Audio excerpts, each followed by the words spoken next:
ನಿನ್ನ ಜೀವನ ಬದಲಾಯಿಸುವುದು ಅದೃಷ್ಟ ಅಲ್ಲ, ನಿನ್ನ ಪರಿಶ್ರಮ. ಕೇಳು, ಇದು ಕಷ್ಟ ಅನಿಸ್ತಿದೆಯಾ? ಓದಲು ಮನಸ್ಸಾಗ್ತಿಲ್ಲವಾ?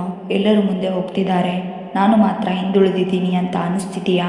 ಒಂದು ಮಾತು ನೆನಪಿರಲಿ, ರಾತ್ರಿಯ ಕತ್ತಲೆ ಎಷ್ಟು ಗಾಢವಾಗಿದ್ದರೂ ಬೆಳಗ್ಗೆ ಬಂದೇ ಬರುತ್ತದೆ.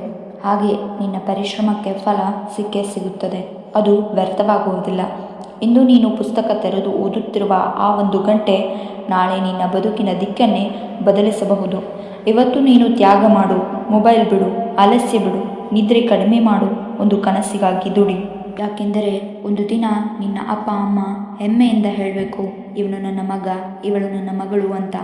ಯಶಸ್ಸು ಸುಲಭವಾಗಿ ಬರೋದಿಲ್ಲ, ಆದರೆ ಹೋರಾಡಿದವರಿಗೆ ಅದು ತಪ್ಪದೇ ಸಿಗುತ್ತದೆ. ಗಮನದಲ್ಲಿಡು, ಇಂದು ನೀನು ಓದುತ್ತಿರುವ ಪುಸ್ತಕ ನಾಳೆ ನಿನಗೆ ಗೌರವ ತರಬಹುದು.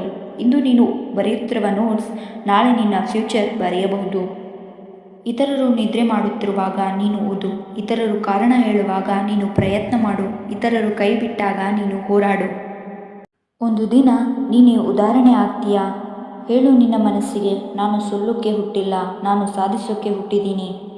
ನನ್ನ ಈ ಮಾತು ನಿನ್ನ ಮನಸ್ಸಿಗೆ ತಟ್ಟಿದರೆ ಲೈಕ್ ಆ್ಯಂಡ್ ಸಬ್ಸ್ಕ್ರೈಬ್ ಮಾಡು.